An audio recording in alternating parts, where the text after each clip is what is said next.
Good evening. I'd like to open this event by recognizing that the University of Alberta acknowledges that we are located on Treaty 6 territory and respects the histories, languages, and cultures of First Nations, Métis, Inuit, and all First Peoples of Canada, whose presence continues to enrich our vibrant community. To everyone who is joining us in person here in the TELUS Center at the University of Alberta and joining us online, welcome. Thank you for taking part in the 2023-2024 Prince Takamado Japan Center webinar, The Impact and Roles of Japanese Community Centers in Canada. The 2023-24 academic year has been an exciting one at the Prince Takamado Japan Center, or PTJC, in part because 2024 marks the 20th anniversary of the naming of the center after His Imperial Highness, the late Prince Takamado.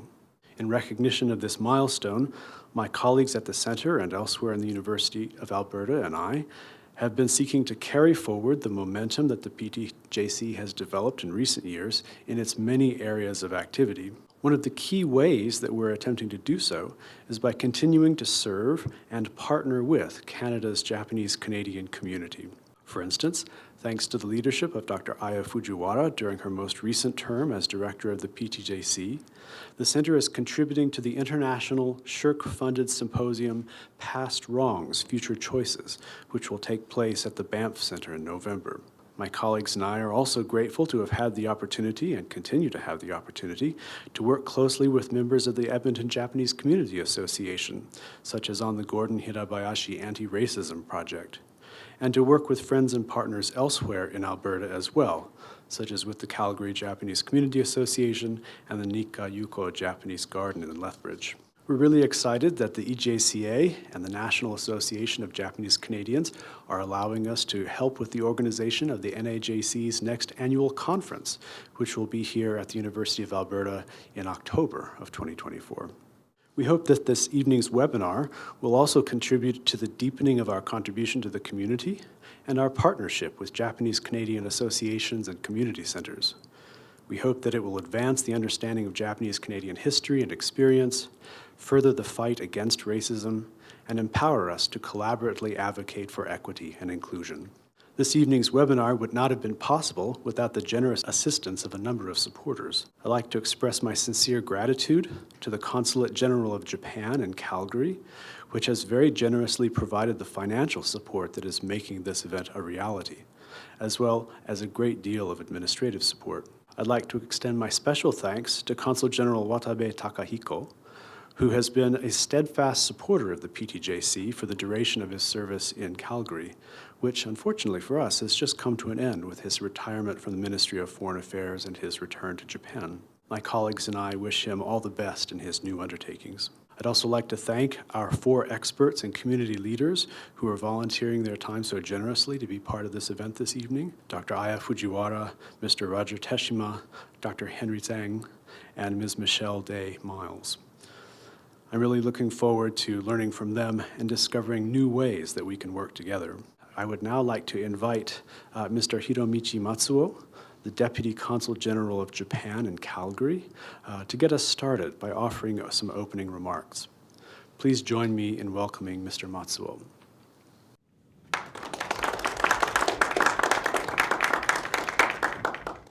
Thank you, Dr. Davis. Good evening, everyone. It is my pleasure to be here in Edmonton for a webinar on the impact and roles of Japanese community centers in Canada.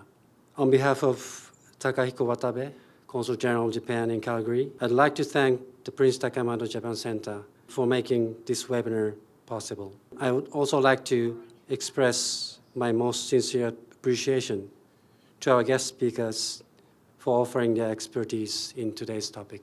Tonight, the 4 experts will talk about roles that Japanese Canadian communities and their centers have played, focusing on the history of Japanese immigrants, the significance of community centers for such minorities as Japanese Canadians. It is very significant to discuss about today's topic and to remember the great contributions of Japanese immigrants to Canadian society. It is also extremely important for many people, especially younger generations, to know Japanese Canadian history and culture, to pass it on to the next generations. This would not be possible without Japanese community centers as a focal point for Japanese Canadians and Japanese nationals and its Canadian friends to gather, learn, share, and celebrate. I hope everyone participating will leave with new, valuable insights on this important topic tonight. Thank you very much.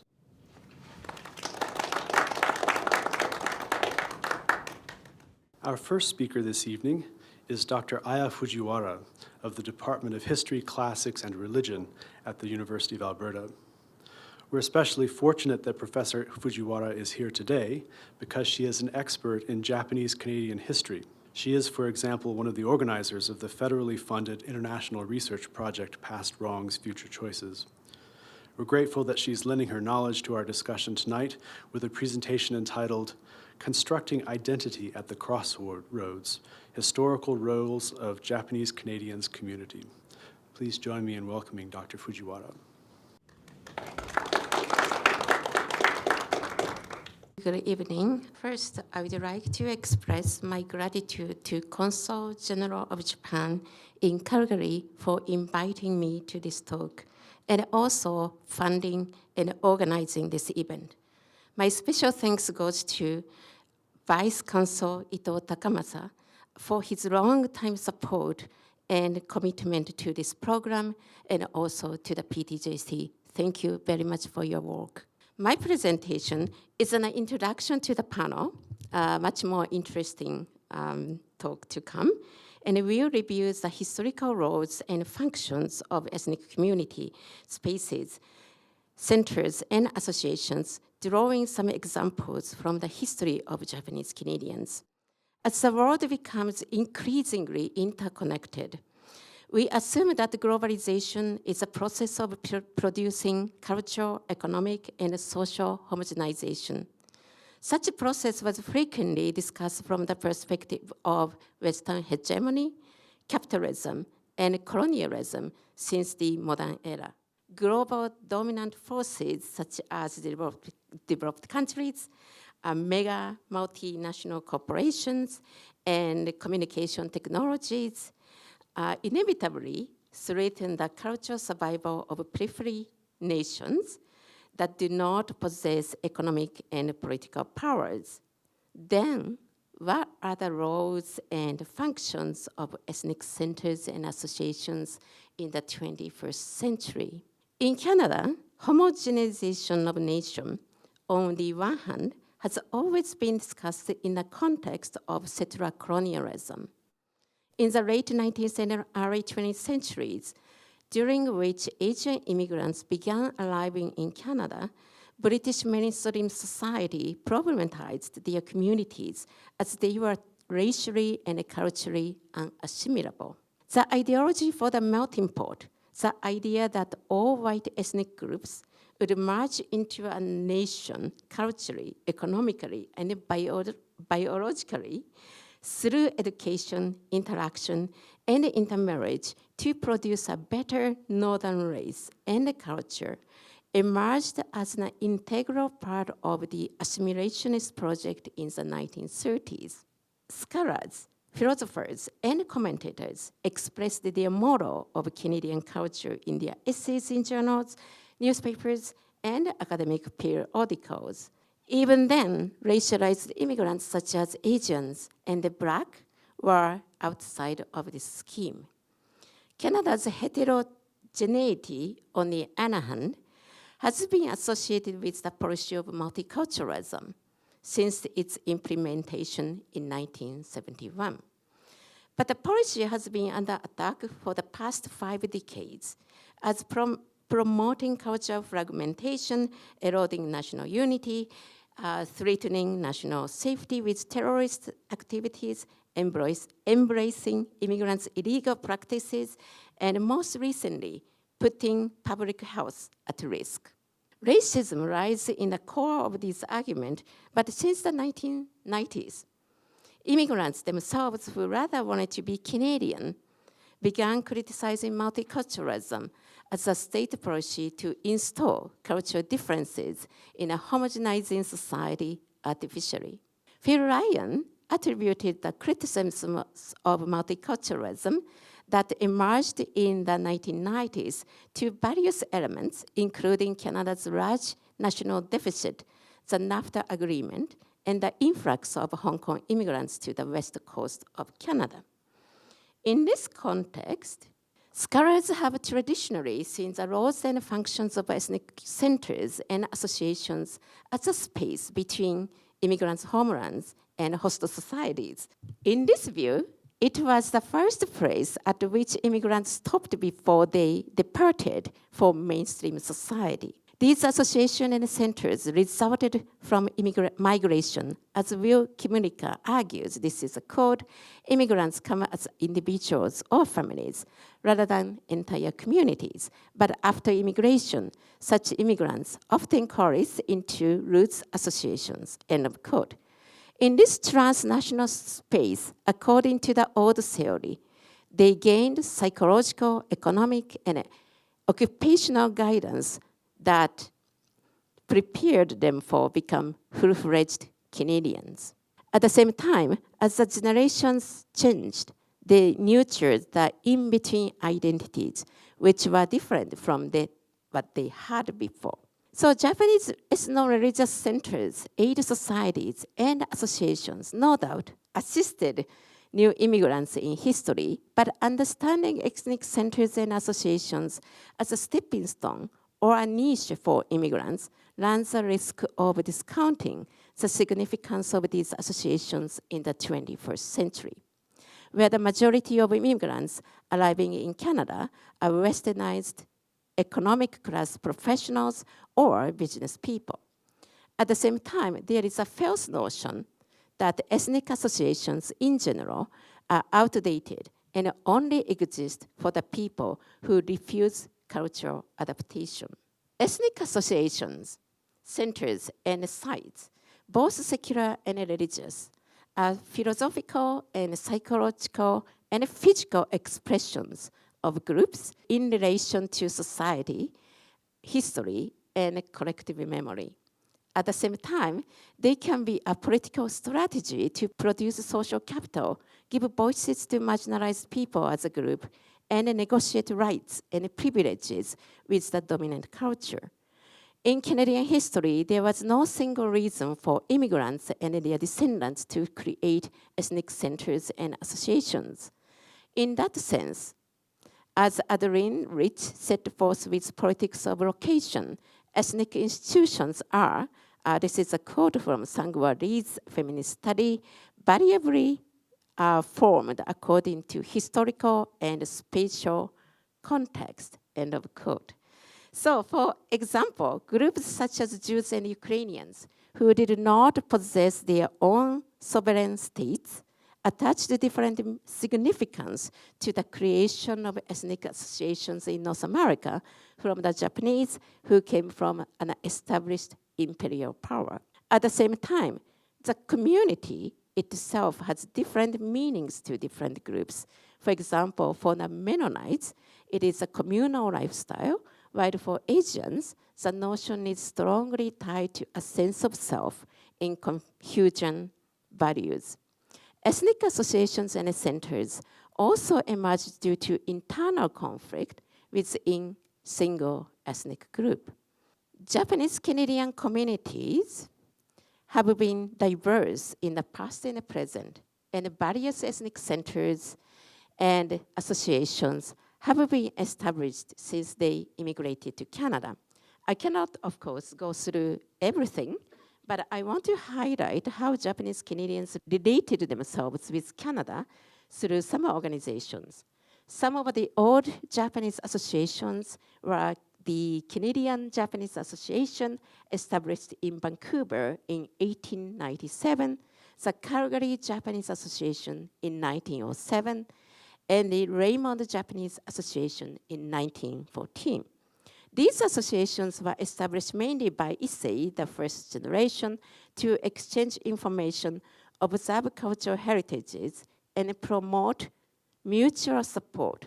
While the mainstream society in the past problematized these associations as the focal point of the closed and static ethnic enclave that hindered their imaginations between Little Tokyo, historical evidence suggests that Vancouver's CJA was a dynamic international institution which connected Japanese Canadians with their communities in the United States, Hawaii, and Japan. They facilitated the trans-Pacific flow of goods, information, and people. Japanese Canadians also had local cooperatives such as the Fraser River Fishermen's Cooperative in 1900 to secure Japanese Canadian fishing rights and to share occupational knowledge and resources. To secure Japanese Canadian fishing rights and to share occupational knowledge and resources. As Nisei grew up, they established the Japanese Canadian Citizens League in 1936, also in Vancouver, but this association was more focused on their loyalty to Canada and their natural right to be Canadian citizens. Japanese immigrants also created their own churches and organizations based on Pure Land Buddhism, but by the 1930s, Buddhism had 5 missions and 6 branches served by 28 associations organized by secular priests. The membership indeed was quite similar to those of the CJA, but Buddhist associations had different functions dealing with the rites of passage and serving as the heuristic to make sense of injustice and racism they faced in Canada. After the outbreak of Pearl Harbor, Canada banned all these groups, of course, but interestingly though, notwithstanding the official effort to destroy Japanese Canadian clusters in Canada, Japanese Canadians were flooded with new associations and groups during the war and post-war period, whose approaches and views on wartime incarceration, compensation of property losses, and civil rights differed significantly. These diverse associations eventually overcome different approaches, ideas, and politics within the group to produce a collective movement for the redress. Yet, such cohesive activism did not exist from the start. As Roy Mickey argues, redress identity emerged as a result of Japanese Canadians' constant negotiation with their identity, feelings, and generation disparities throughout the reconciliation process. As Marika Omatsu described the process of their redress as bittersweet passage in her memoirs, the lobbying itself imposed psychological burdens on these activists, bringing back disgraceful memories and discovering the challenges that their parents had in the past. The successful reconciliation with the federal government, no doubt, came with a sense of satisfaction and accomplishment, but it also meant the end of their community. Here in Alberta, Japanese Canadians had a very complicated community. Southern Alberta was home to approximately 400 sugar beet farmers in the Raymond area before World War II. These pre-war settlers established the Raymond Buddhist Church in 1929 and had their own community center. During the war, the community received approximately 3,000 internally displaced persons from the west coast of British Columbia as forced sugar beet farmers, and as a result, many Buddhist and Canadian associations emerged in this region. This map shows the years in which Buddhist churches were constructed in southern Alberta. I'm reading the records of Tabor's Fujinkai Women's Association, established in 1948. Interestingly, this record does not express any sense of injustice against their wartime incarceration and challenges as female sugar beet farmers. Rather, it was an auxiliary of the male-dominant Buddhist church. These women talk mainly about the recipes for Buddhist ceremonies, visiting hospitals when members become sick, and organizing community events, the role traditionally considered as women's duties. Thus, Western feminist scholars might find it disappointing due to the lack of political expressions. But I see different aspects from the perspective of locational feminism. During the war, the United Church permitted this district with the rare social gatherings for young girls. So first, this was a way to install their authority and a voice in directing local women's activities.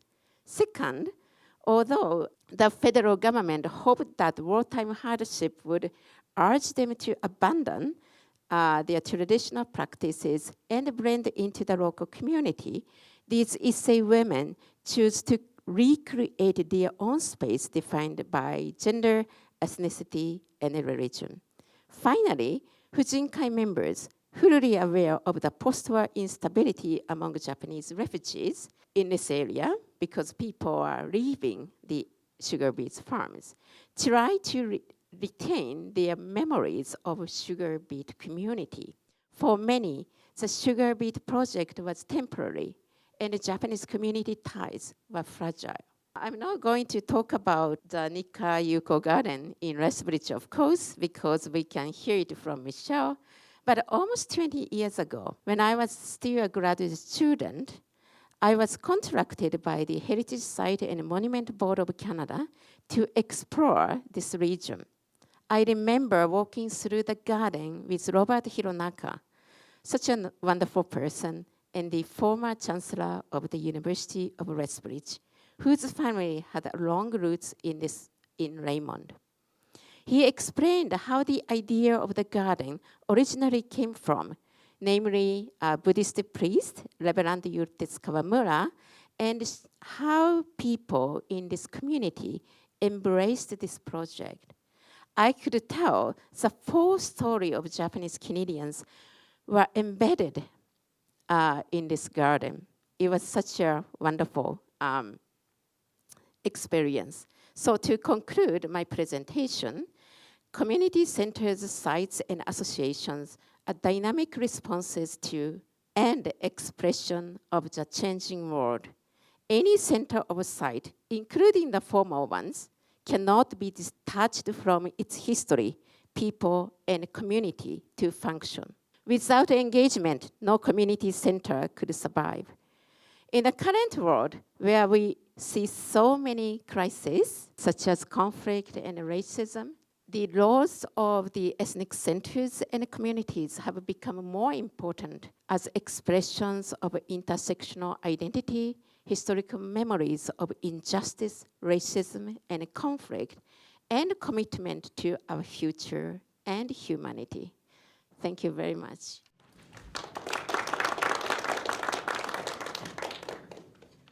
Thank you, Professor Fujiwara. That was fascinating. Our second speaker this evening is Mr. Roger Teshima.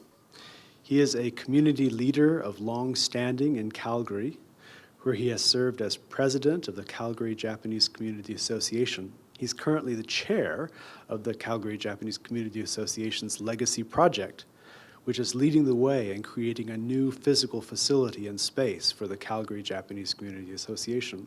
His presentation is entitled The CJCA Legacy Project, an homage to our founders and builders of our community. Please join me in welcoming Mr. Teshima.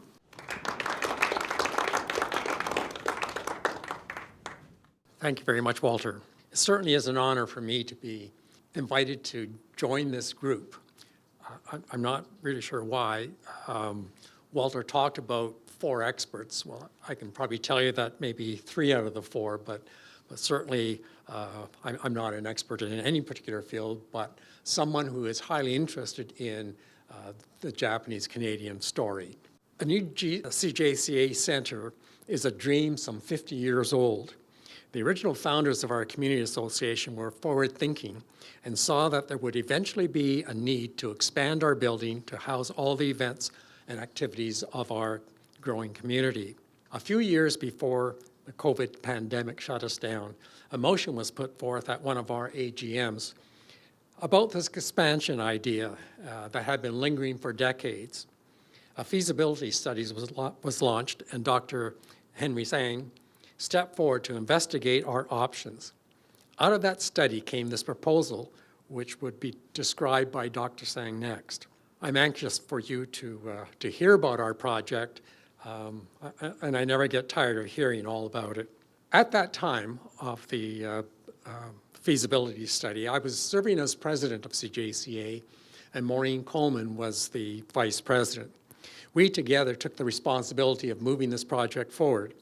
We are both very keen supporters of the new building and what it will mean for our community. We spent many hours talking about this proposal, but most of that time was not about design details or materials or the layout, but we talked about what this new building would have meant to our original founder families. More importantly, we envisioned how this center would help sustain our association into the future. I think this was the dream of our founders. The beginnings of our association started in Maureen's parents' living room in the late 1940s as Japanese Canadian families were allowed to move into Calgary. That was a time of great loss to the Japanese Canadian community, far beyond the loss of the homes and businesses and properties. It was a loss that touched the very core of being Japanese Canadian. That shared struggle during the war years brought a closeness amongst those family members. The informal social gatherings outgrew the apartment, and they sought a space outside within the community. And from this simple beginning evolved an official association that has grown into what CJCA is today. Dr. Darren Aoki, associate professor at the University of Plymouth in the United Kingdom, has roots in southern Alberta, a Nakagama. Who amongst us in the Japanese community in Alberta doesn't know that name and the impact it has had in our growth as a community? Dr. Aoki gave a presentation in 2016 on the southern Alberta Japanese immigrants and how they were able to rebuild their lives and cope with the impact of the forced evacuation from the coast. Dr. Aoki describes the Alberta Japanese community as being distinctive because of its rural base and its Japanese Canadian cultural infrastructure. Although we have concentrations of Japanese Canadians in our larger Alberta cities, the Japanese Nikkei tend to be quite scattered amongst the general population. The Japanese Canadian community as an ethnic group ranks at the top of all ethnic communities in the percentage of intermarriage. Not only has the Japanese Canadian absorbed the wide-ranging mix of ethnic people, but the broader population has seen an infusion of that Japanese culture within their own culture. In Calgary, the CJCA has been the focal point of the Japanese Canadian community and is at its core of the Nikkei activities that occur in the city. Being part of that community, having grown up, having been born here in Alberta, having spent my entire life here in Alberta, it's hard to see this community with a critical eye that other people from outside of the province might see, those from Vancouver or Toronto, for example. And in speaking to some of those, they have mentioned to me that the Nikkei community here in Alberta seems to be slightly different, perhaps a more laid-back approach to the whole cultural identity, if you like. They describe greater infusion of the society from outside of the Japanese community being sort of mixed within our own culture. And I can say from a personal point of view in my own family, you know, those traditions that we might hold dear to our hearts are perhaps a mix of traditions that occurred in Japan and the Western traditions that are become part of the family traditions. The sum of all these differences, though, defines the Alberta Nikkei community. We are that living history, slowly being absorbed into that ever-changing, broader Nikkei community. We believe that the new Nikkei Center will be a tangible reminder of that past, and this legacy project will symbolize the transition from the early days of the Japanese-Canadian community in Calgary and the emergence of a multicultural mix of diverse ethnic people. In my own family, my grandchildren perhaps be able to claim that they have more Ukrainian within them than Japanese. And in fact, in our families then, we have that kind of mix where we sort of, particularly with the food, have that mix of the various traditions. This CJCA Center will be a gift from the past generations, the previous generations, to the future generations of Nikkei within Calgary. Toronto has its JCCC, Vancouver Burnaby has its Nikkei Museum, Lethbridge has its Nikka Yuko Garden. Calgary, we hope to be known as that place where we have this new CJCA event center, which really symbolizes the community that has grown up and changed here in not only in Alberta, but Canada as well. Thank you very much.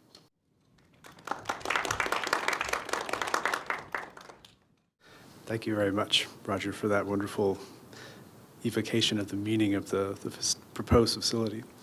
Our third speaker this evening is Dr. Henry Tsang, who is Associate Professor at the RAIC Center for Architecture at Athabasca University. Dr. Tsang is both an academic expert and a practicing designer with many years of experience in Japan and in community-oriented design.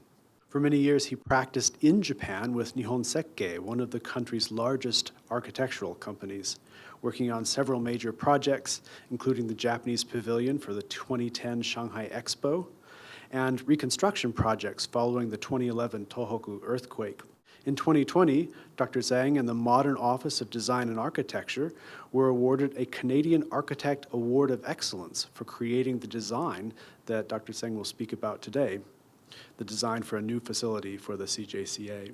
His presentation is entitled Designing a Nikkei Community Center, where East meets West and past meets future. Please join me in welcoming Dr. Tsang virtually. Well, thank you for the very generous introduction, Dr. Davis, and thank you very much for the invitation to speak today. I'm here with you today presenting this project and that we're very proud of, that we've been developing over the last few years with the CJCA. But what I wanted to speak to all of you today is this journey that we've been on with the CJCA and myself and our design partners who have put in numerous hours to build this community center, to design it and really thoughtfully think about the stories behind it and what it means for our past generations and future generations. So my presentation is designing a Nikkei Community Center where East meets West and past meets future. And this is the story about how we designed the Calgary Japanese Community Center. So just a little bit about my background. I was born in Montreal. My parents are of Chinese descent. In 2002, I received a mixed scholarship to study at the University of Tokyo, where I received my PhD in architecture. I was very interested in Japanese architecture because I felt like the ways that Canadian universities taught architecture didn't consider the depth of history and culture, and it was a different way to understand cities in itself with the high density and the layers of culture in Japan. So I ventured to Japan in 2002, not really knowing what I was going to get myself into, but I ended up staying in Japan for 10 years and ended up working for a Japanese architecture firm called Nihon Sekkei. And these are some of the projects that I was involved in when I was there. So as Dr. Davis also mentioned, I was very lucky to work on some very interesting projects including the Japanese pavilion for the Shanghai Expo. Many projects that emerged around that time were very significant, and to the extent that I stayed there up until 2012 um, and experienced the earthquake while I was there. And then when that happened, all of the projects that we were doing at the time had to take a pause, and then architects and engineers had to focus on the reconstruction of Japan. I'm currently a visiting professor at the University of Tokyo, as well as an associate professor at Athabasca University. So I returned to Canada about 5 years ago to take this position at Athabasca in Alberta. I married a Japanese wife, so she's here with me as well. So this is where the story actually starts. Because in about 2019, that's when I came back here, and the CJCA, as Roger mentioned, wanted to do a feasibility study to think about what are they going to do with these two buildings and two plots of land that they actually own. My wife was the one who actually signed me up for this project. She was like, we're going to be members of this Japanese community center because we want to be connected to Japan. So she found this little announcement in the CJCA newsletter looking for someone with a background in construction or in architecture who would contribute some time to think about, well, what could we do with these plots of land and these buildings? So she emailed Roger, and I think Maureen at the time also received the email, that her husband was an architect who was trained in Japan and would be very interested in a project like this. Little did I know, this project would really be a defining moment in my career, because I think we started a journey that really starts to resonate to all of us, and we start to understand how important this project actually is. So when we started this project, we looked, of course, at what other Japanese community centers were doing. So we looked at other cities and other developments that have been done over the last few decades. One of the newer projects that emerged was, of course, the JCCC in Toronto that was built in 2008 by an architecture firm called KPMB. The K of the KPMB standing for Bruce Fujiwara, a Japanese Canadian architect who was very well known in Canada. So of course, this project is a very comprehensive project looking at programming, what it means to be Japanese Canadian, and also expresses some idea of how would we design a building that represents Japanese, but at the same time, a project that had to also resonate in Canada. So we looked at the planning of what type of rooms that we would need. And of course, there's a mix of cultural spaces, dojos to practice martial arts, spaces of education, spaces where we can practice traditional ceremonies. And this was the first inspiration that we got, was to try to understand what other community centers were doing, but at the same time, not just copying what others were doing, but reflecting on what are the spaces that we would need and want in a Japanese community center in Calgary. The next project that we looked at, of course, is the Nikka Place that Roger also mentioned in Burnaby, Vancouver, built in 2000 by the firm Moriyama Teshima Architects. And of course, most of you might know that Teshima is actually the cousin of Roger, and Moriyama is Raymond Moriyama, who is one of the most prominent architects in Canadian history. The firm designed Nikka Place, which is, of course, another sanctuary for Japanese Canadians where people could come to learn about Japanese culture, but also a place, as Professor Fujiwara mentioned, as a home away from home for the Japanese community.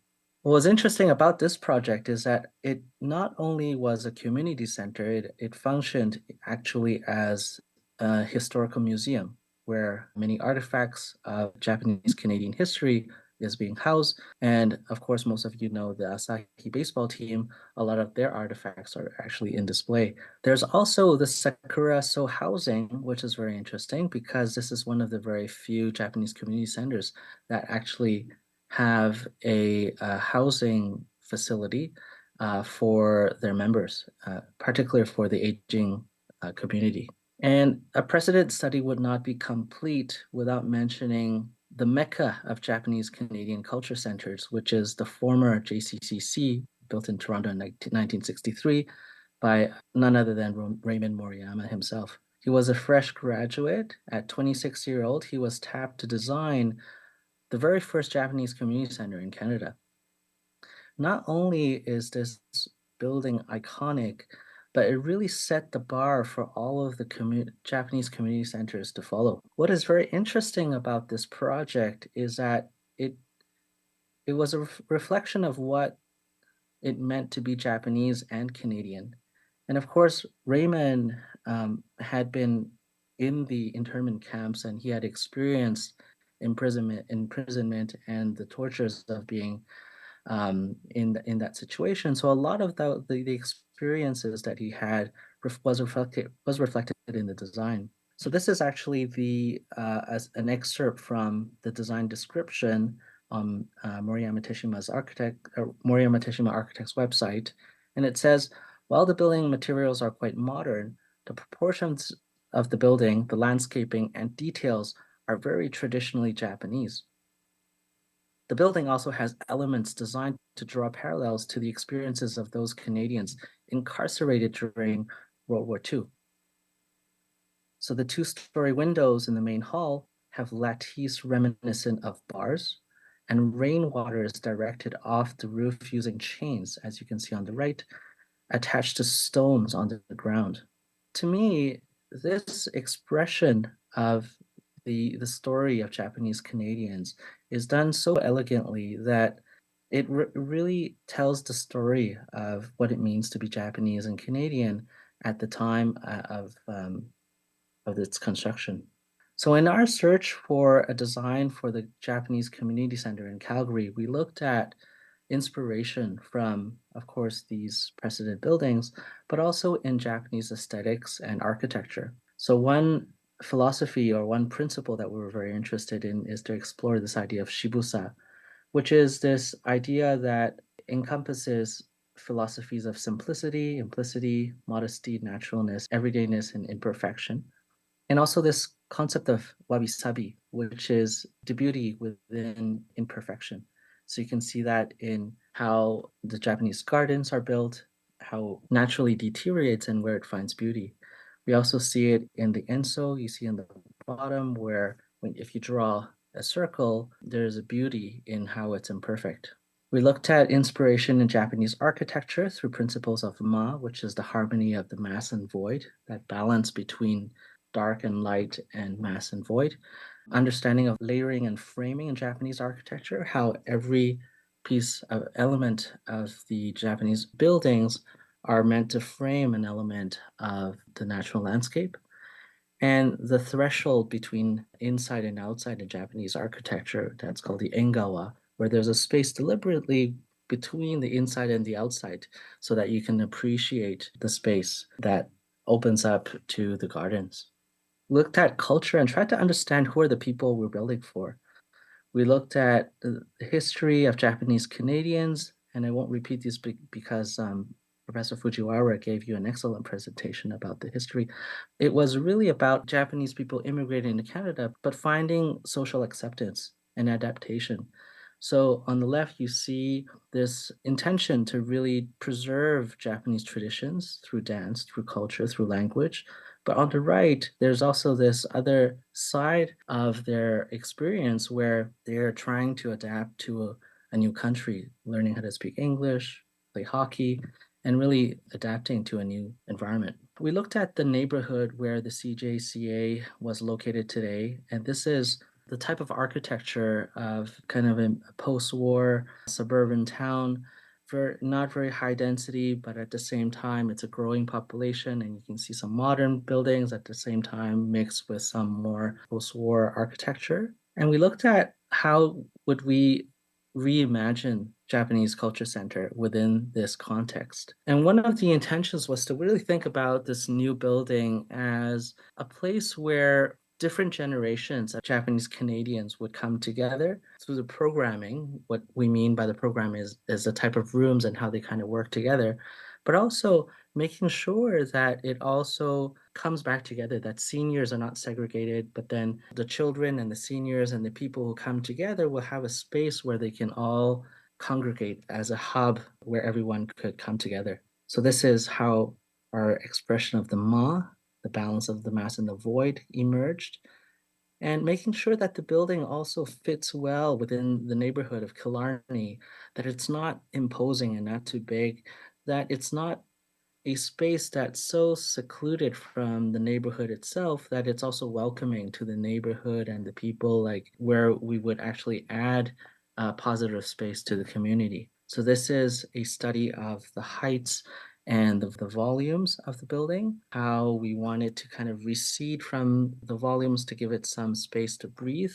And then this is what has emerged of the current design, an open courtyard for everyone to enjoy, but also a Japanese garden that really becomes the center focus of the building.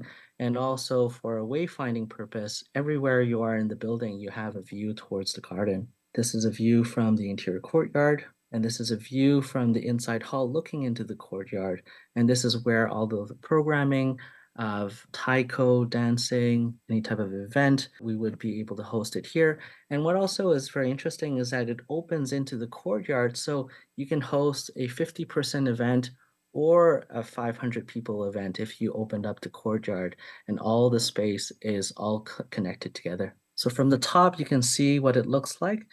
The geometry is actually very interesting because if you can see it from the top, it actually twists almost like a screw, what we call like a Mobius strip design. What it actually reflects is the rays of the sun at different times of the day would be able to come into that courtyard and pour in the sunlight into the inside of the buildings through the different angles of the roof.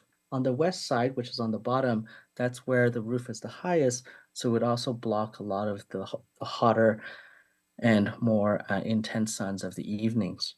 So this is what it looks like in a structure where we are thinking about using a mass timber structure, so it preserves the warmth of the wood throughout the whole building. And this is what the programming looks like, how the rooms are centered around the courtyard. The blue area on the front is the main hall. It's followed by classrooms and programming rooms. The yellow parts are the offices. And on the green parts, we are also thinking of bringing back some of the housing units that you saw in the original photos.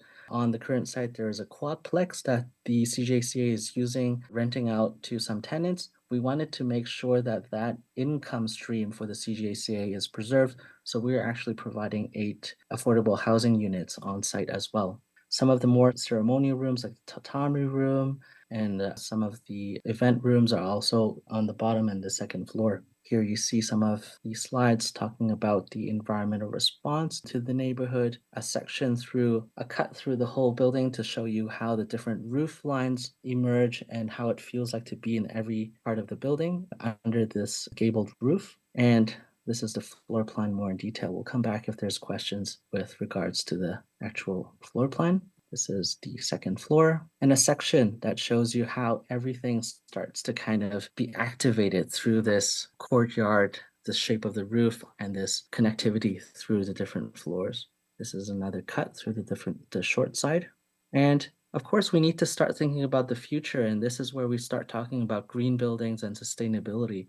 We have a whole bunch of technology and strategies thought out on how we would implement and integrate sunlight, reuse the water, using the mass timber to kind of lower our carbon emissions, and so on and so forth. So we're really thinking about this building as a building of the future that we would be proud of, and also setting the example of what it means to design a sustainable building. And not only is this building going to be one that will we be proud of within the Japanese community, but one that really starts to reinvent what it means to be an ethnic community center. As Professor Fujiwara had mentioned, we need to start to think about what the roles and impacts of these buildings are. And I think this building in particular really sets an example of what it means to be an ethnic community center open to the community, and we're a place where we can learn about different cultures, and a place of safety, a place of inclusion. I think if we were going to think about a Canadian type of architecture, we need to kind of peel away from this idea of colonial buildings, but really think about diversity and how do we include that into the design.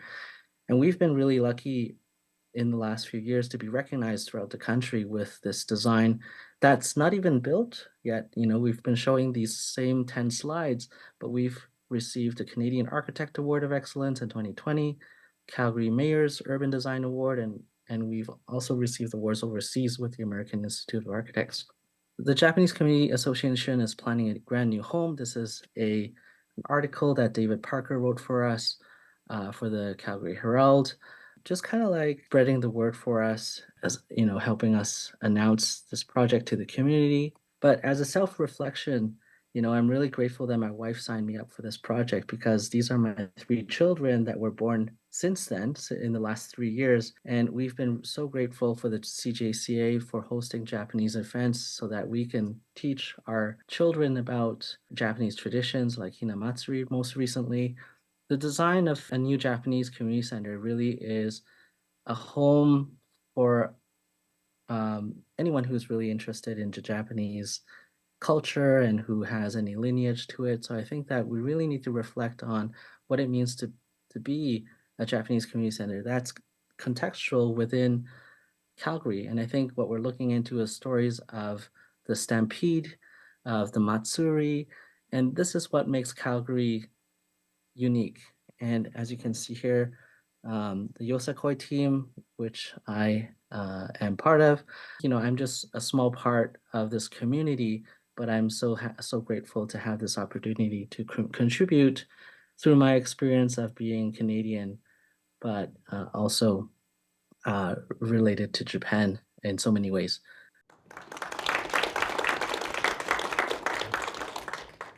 Thank you, Dr. Tsang, for that amazing structure. That's just mind-blowing. Our 4th presenter is Ms. Michelle Day Miles. She's an experienced manager of community-based operations that make a real impact on the lives of many. She worked for 15 years in the senior housing industry before taking the position of executive director of the Nikka Yuko Japanese Garden in Lethbridge in 2015, where she has been since. Her commitment to community engagement, volunteerism, and the development of new programs that engage a wide audience are helping to sustain the Nikka Yuko Japanese Garden. She'll tell you all about it. Her presentation is entitled A Reflection of Diversity and Storytelling. Please help me welcome Ms. Michelle Day Miles. Konbanwa and good evening, everyone. For the past 9 years, it's been my honor to serve as the executive director for the Lethbridge and District Japanese Garden Society, also known as Nikka Yuko Japanese Garden. My presentation today will focus on 2 key elements: the importance of embracing diversity, which is a Canadian value, and the importance of storytelling to teach others about our unique and diverse Japanese culture in Southern Alberta, and it has been referenced with other presentations today. But I have to start by saying for over the 9 years, I've learned so much from stories that have been shared to me and through the Nikkei Memory Capture Project. I can't thank enough those who supported me in my own story, and that those who have helped navigate and leverage opportunities to showcase the beauty of our unique diversity that the garden represents. I must start by acknowledging that Nikka Yuko Japanese Garden, it is a municipal and provincial historic resource, and it's located in Lethbridge, Alberta. Nikka Yuko is usually referred to as the oasis on the prairies and the gem of the South. But the larger context is that the city borders one of the largest Indigenous reserves in Canada, the Blackfoot Reserve. This is our citywide land acknowledgement statement that our community and the Garden Board has embraced. By recognizing our roots and understanding history, we must be aware of the subcultures and the importance of understanding how they relate to each other. This bridges into the historical and cultural significance of Nikka Yuko and why the garden exists today. Hopefully, by being diverse and inclusive, the garden will survive for many generations to come. The garden was created as a centennial project to acknowledge those of Japanese ancestries who made contributions to Southern Alberta. The garden opened with a community spirit and a large reconnection with the visit of Prince and Princess Takamatsu in 1967. With each succeeding imperial family visit, it reiterated the appreciation to the continued connection to Japan, while also recognizing those iseis and niseis who had hard paths to walk. We were honored to have Prince and Princess Takamatsu visit in '92, and then their daughter Ayako-sama in 2017. We also need to realize and recognize that Nikka Yuko is a Canadian garden done in a Japanese style, that it reflects many diverse Japanese and Okinawan groups in our community. It was initially built to be an attraction and to be there for and by used by the community. When we look at community centers, current and future, we must fully understand who they're made for. A Canadian garden done in a Japanese style. What does that mean? The garden was not built as a tea garden. It does not have shrine or temple elements to it. It was a Canadian garden designed by Dr. Kobu and Dr. Sugimoto and his classmates, because when he came to Canada, he studied the Canadian culture prior to considering the design and while working with his students. He was aware of the diverse and unique landscape of Southern Alberta, but he was also aware of the diverse community dynamics of that time. There's a perception by some that Japanese Canadians are one representative group and the newcomers from Japan today or another. This could be further from the truth. So up here, and we've talked about this already this evening with other presentations, but these are some of the subcultures that I get the pleasure of working with, discussing with, sharing stories with, and a lot of them have been already mentioned, so I won't go deep down into each of those categories. The Garden Society Board, however, lost connection with the community. The Garden Board did not engage with these groups, and these groups were not engaging with the garden. Few of Japanese ancestry were on the board, and the garden became disconnected. The garden reflected more of an individualized, private experience. Many Japanese groups in our community were naturally siloized.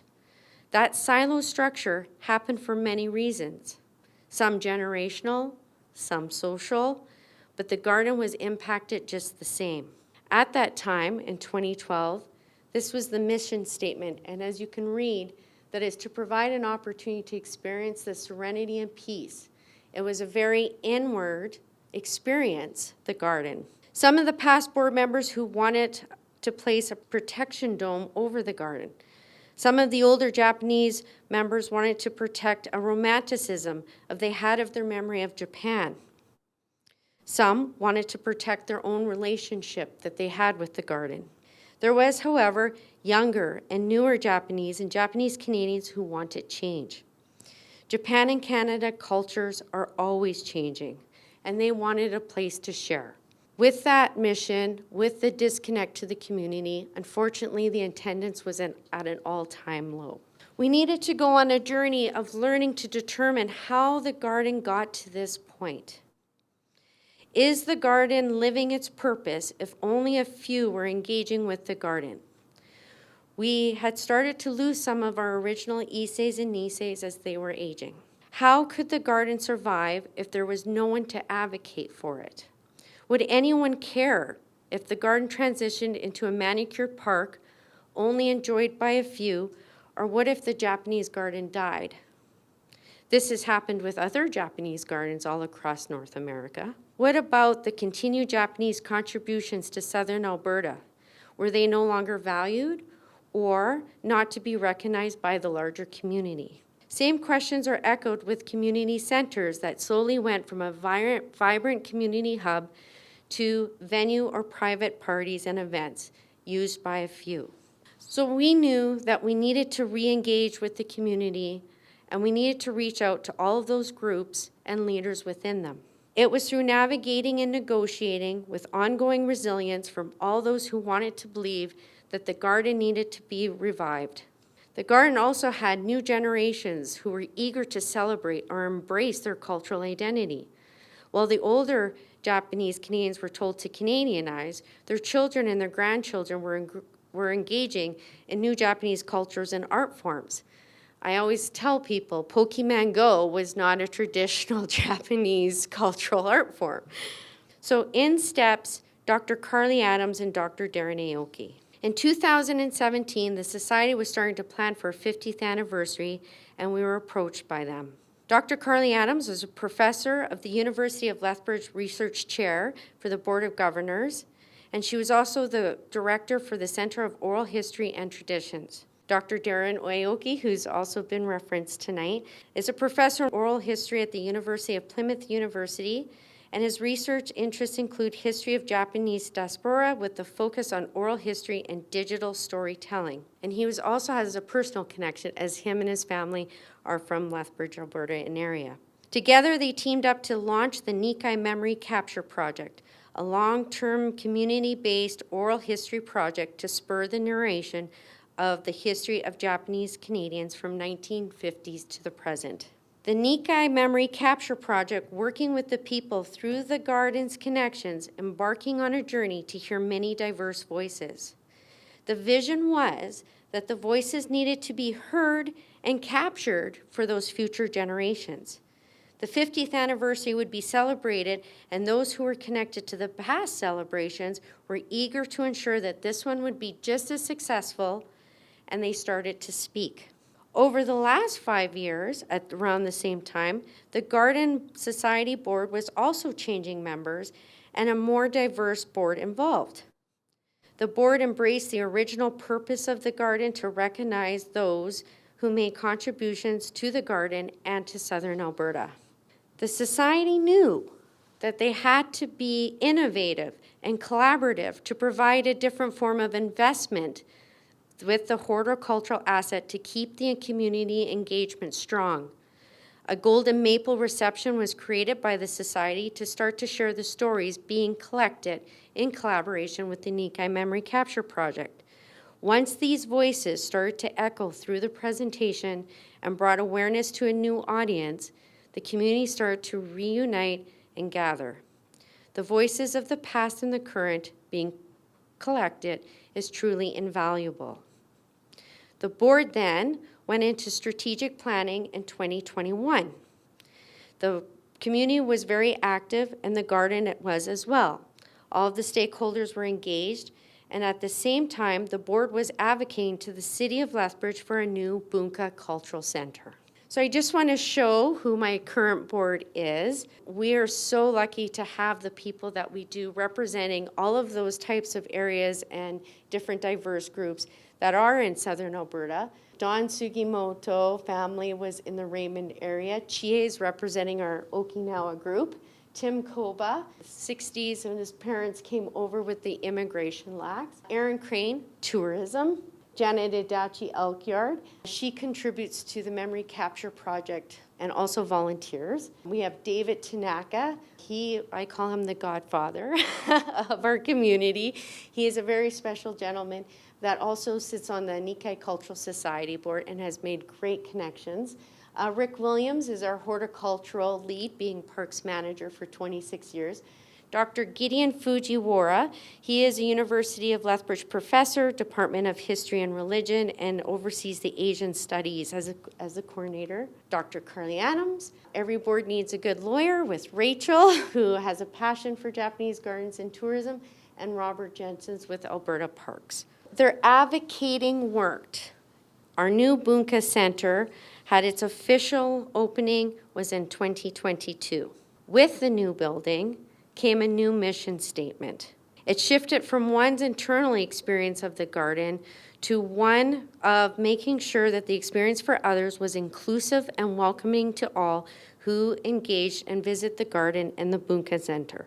Now we have a home to share and return the stories gathered by the Nikka Memory Capture Project. The Garden Society and the Nikka Memory Capture Project collaboration had grown in so many ways, and it was the key to not only collect more stories, but to return the stories to the community. Today, over 100 stories have been captured, and we're doing increased programming that's being developed and implemented. These stories give the garden an increased significant meaning as all those who visit now understand the larger context of the garden to the community. A whole new sense of community pride through engagement and collaboration was occurring. This is due to all the hard work of all those involved in the project, including many students and leadership and participation of people like Eileen Toth and Darcy Tamiosi. Many united to leverage resources between universities, grants, volunteer time, and donation, alongside with the Society's continued reinvestment. If it was not for this project and collaboration, without having a space and place to be the custodian of the Nikka legacy and heritage, the historically derived culture was vulnerable to be forgotten. So here is the memory capture booth. And the last picture was actually the time frame of the Japanese diaspora to Canada. So with public access to the memory capture booth, audio journeys, digital story, film archive, time map, we shaped the programming, we gave the garden back custodianship to its rich Nikka legacy.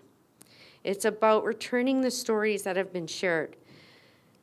A display of a timeline of that diaspora to the community, players who built Nikka Yuko, an exhibit was created, and the Bunka Center also showcases the past and current connection the garden has with Japan. So what are the impacts of doing this? The board wanted to make sure that by doing this, creating this, programming this, what were the impacts of our cultural center?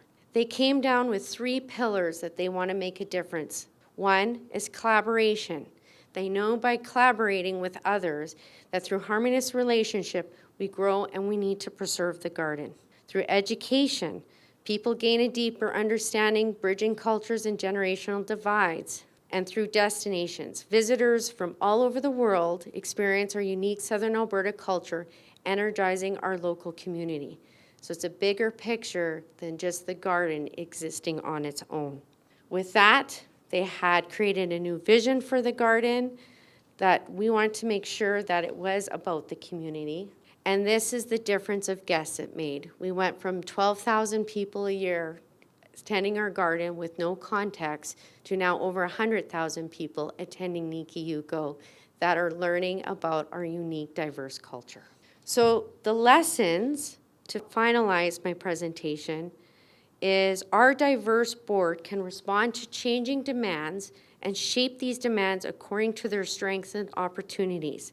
They provide access to more opportunities which could be leveraged and are there to assist with the knowing how to navigate negotiation personally and with professional strengths. Community centers take a team.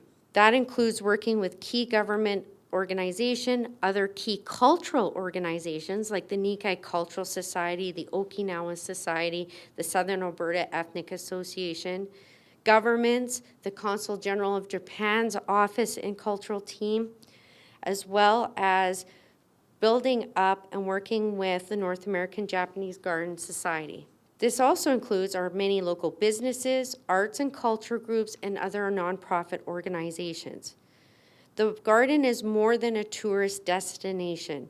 It is a civic force with a vision. It brings value not only to the garden, but the city that it houses, the region and that benefits from its innovations.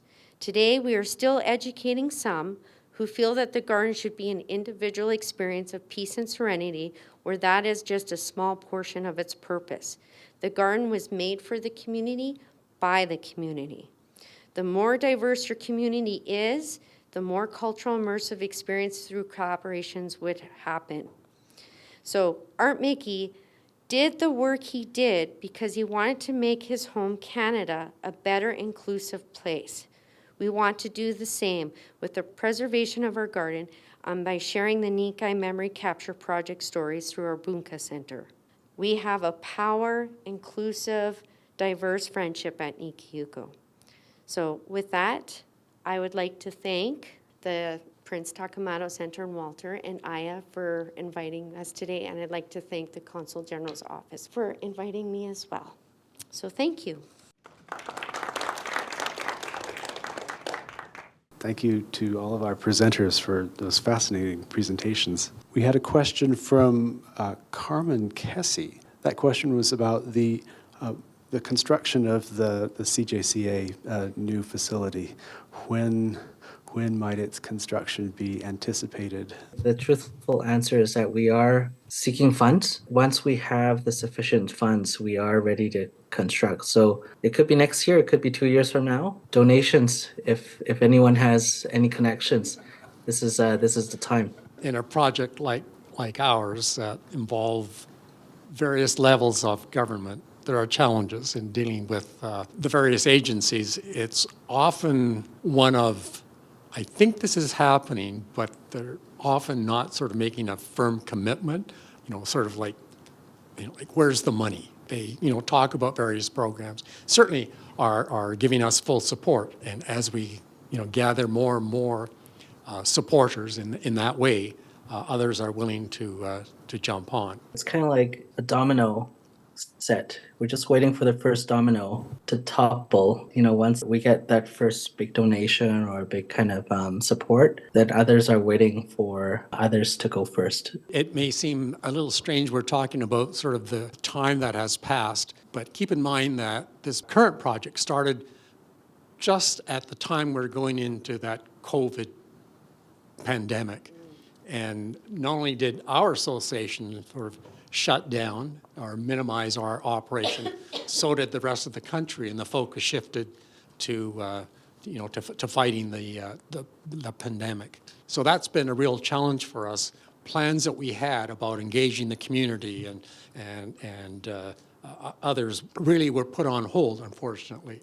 So again, it seems as though we're sort of stuck in a place, but now that we're sort of back in operation, we are hoping to get things underway.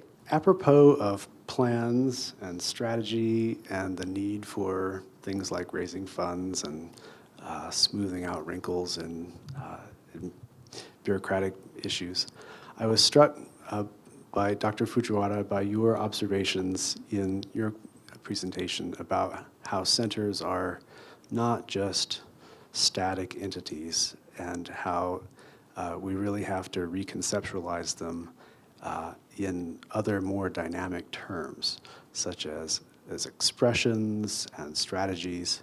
Can you elaborate more on the kind of intellectual foundations of that, how this helps to overcome some of those hegemonic ideas about what institutions are and must be limited as? I heard Ms. Zhou's talk, and I was pretty much impressed, and also to present to other presentations.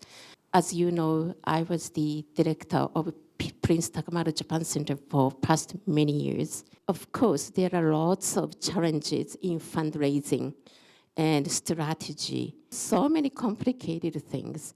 And we have to, of course, think about the change, innovation, and we have to think about the future.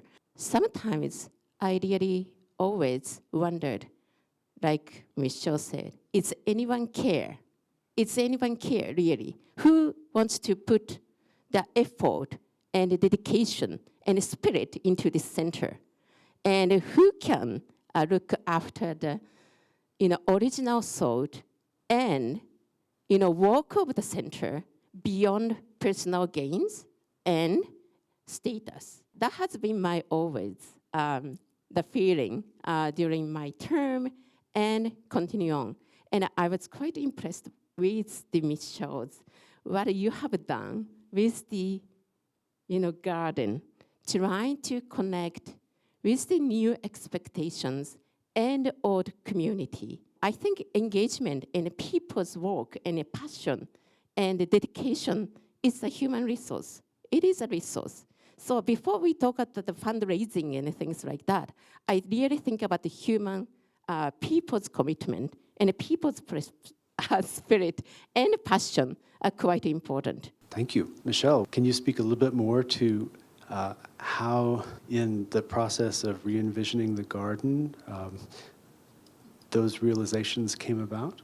Well, I think That's what was unique about the garden was the garden's culture kind of ebbed and flowed. So when it was first created, it was, like I was saying, a very community engaged project. There were people pulling out of trees out of their own backyard just to make sure that Nikka Yuko could be built successful, but they also cared about ensuring that it was done right, that the design was going to meet the expectations of people from Japan when they came there. So the original design is kind of like that thread through that whole garden.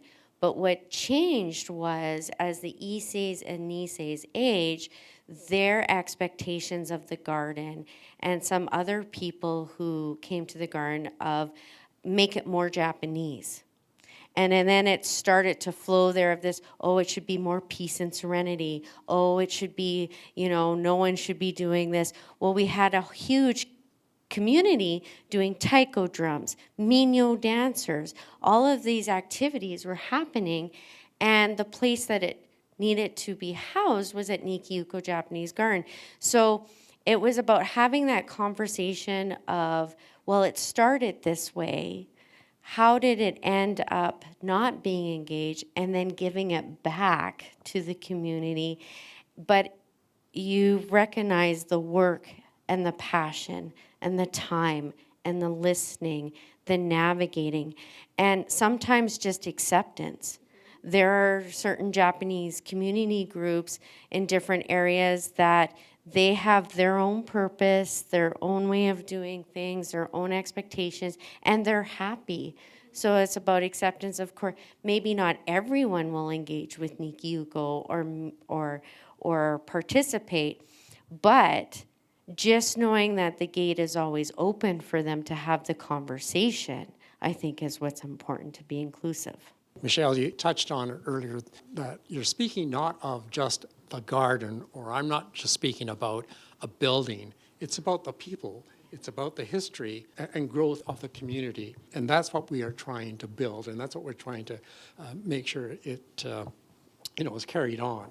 And that's the kind of support that we hope our center will get. There may be people who have all sorts of opinions about that particular design or that particular building or the functions and positions of various features, but it's about our legacy, if you like, are looking forward to the future generations where that tie to those Japanese traditions, the culture seems to be diminishing just because of the cultural mix of people.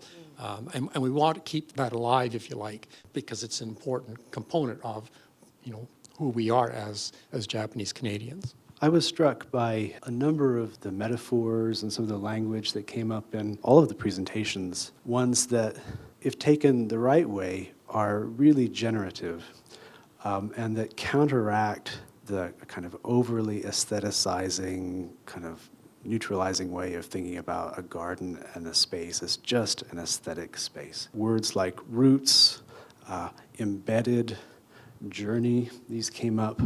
They really seem to have a lot of potential when they're recognized as a part of the lived experience of people to propel things forward. In fact, I was quite struck, Roger, when you mentioned, you're not an expert. Who else is an expert on Japanese Canadian life, if not Japanese Canadians? In Dr. Tsang's presentation, this recognition that Japanese aesthetic principles like space, interval, and the like, they really have to be applied in a way that serve the audience, the actual people, the people who are supposed to be served by the garden.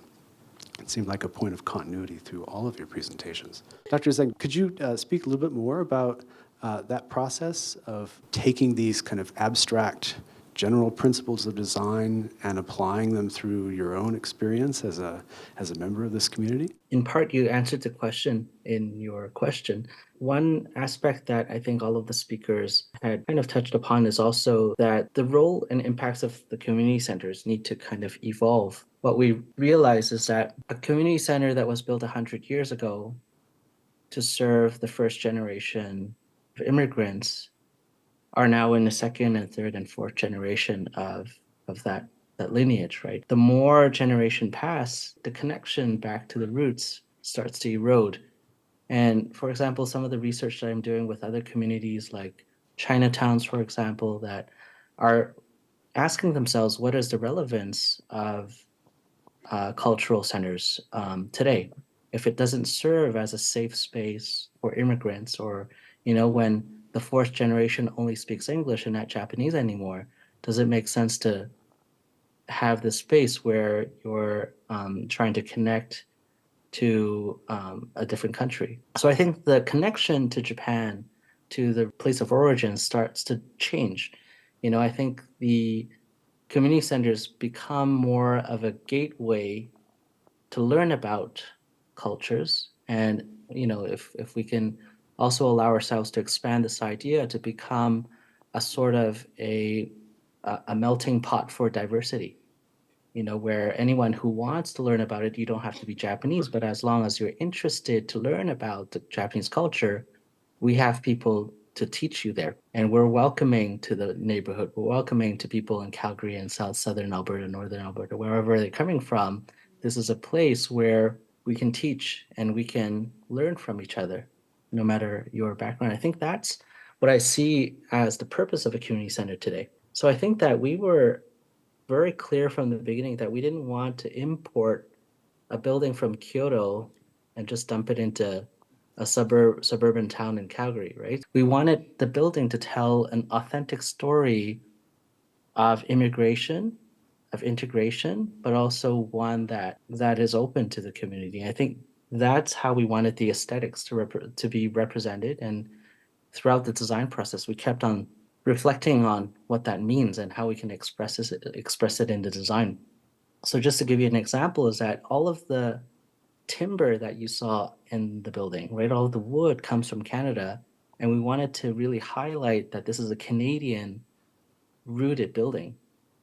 But the technique of the tiles on front of the building, all the black tiles that we had, was actually charred shosugiban, which is like charring the wood with a torch, which is a traditional Japanese technique to protect the wood. So we're trying to really combine the best of two worlds. I use the word fusion architecture, like fusion cuisine, but I think that's really the case, is that we're really trying to make this a Canadian rooted building, but taking influences from Japanese experiences, Japanese philosophy, Japanese techniques of construction to recreate the feeling of a Japanese space, but at the same time, it representing a Canadian building in Calgary. That's really wonderful.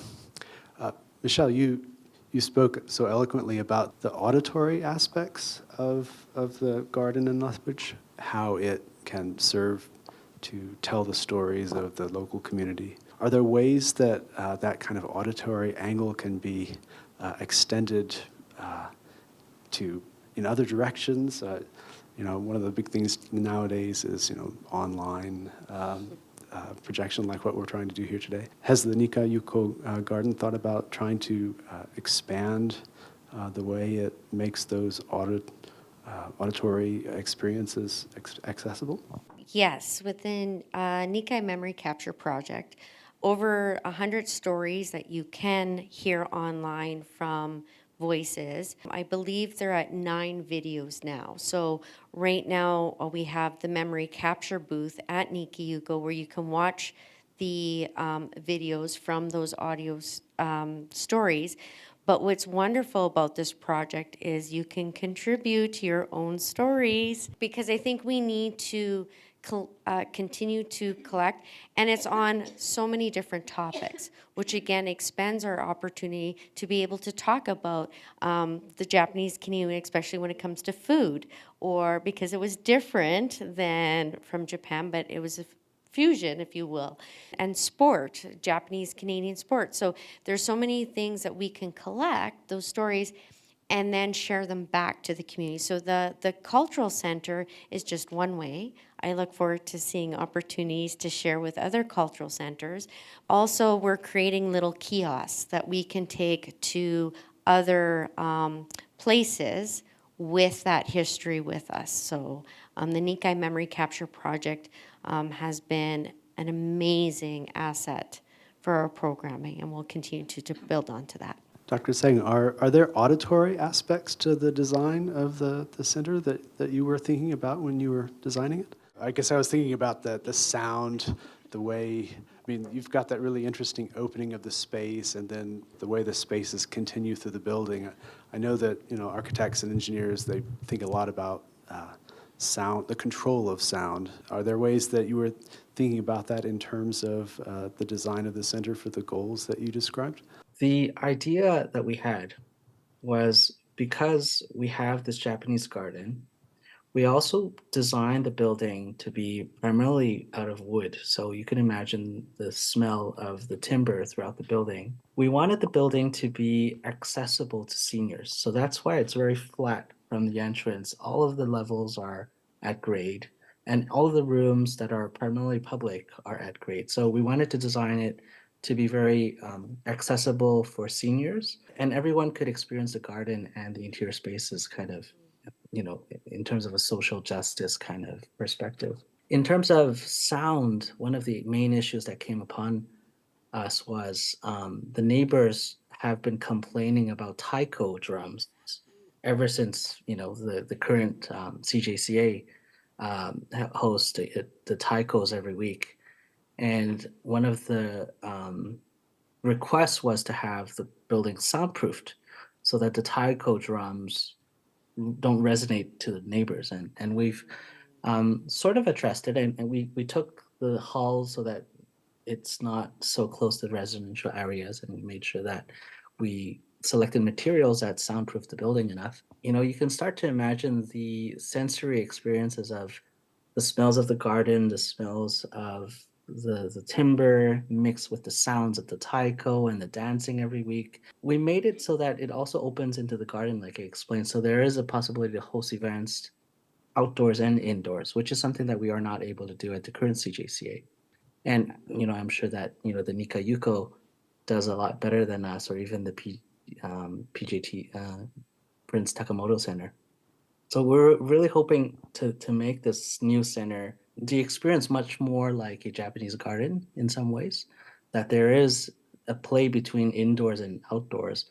And to answer your question of a sensory experience, I think that's really going to augment that, all of your senses, the views, the smells, the textures, as well as the flavors. We're thinking about like having takoyaki parties or like in the garden.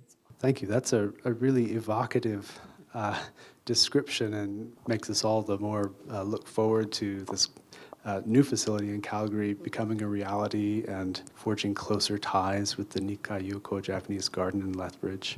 We all talked about the diversity and openness to the community. At the same time, to some extent, retaining Japaneseness. I completely failed to teach my kids Japanese, right? Henry, my twins failed, but I think good luck with your twins. So garden and community centers are quite different. And to the garden, probably, many people, it's open to public and many people will visit. As you explained, so community, open community, like you are trying to create. But what do you think is a possibility of, for example, you talked about the Ukrainians, for example, other ethnic groups, coming to your community for events or anything they want to run, for example, do you think that it's possible? Other ethnic groups come to your community, or how it can be possible? I don't believe there are any ethnic communities that come to our events and aren't part of our organizing committees, and particularly the younger generations who don't seem to have the same, or they may in a way be more accepting of the differences, and perhaps don't even see it as differences, just a different point of view, a different style, if you like, but are, at least with the ones that we have come in contact with, particularly with our festival in August, they fully embrace the differences, and accepting them into our community, it has helped us grow even more. That's a wonderful note of hope to finish up on. We're just about at the end of our time, so I'd like to offer some final thanks beginning with thanks for our featured speakers this evening, Dr. Aya Fujiwara, Mr. Roger Teshima, Dr. Henry Tsang, and Ms. Michelle Day Miles. If we could have a round of applause for them.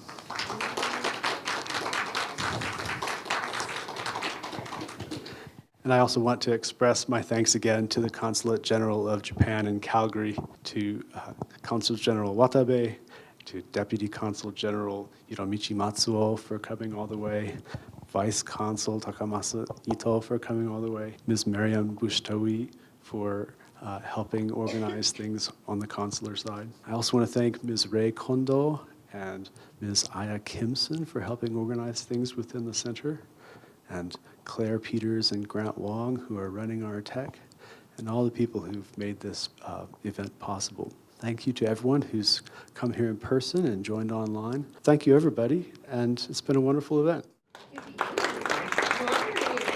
Have a good week.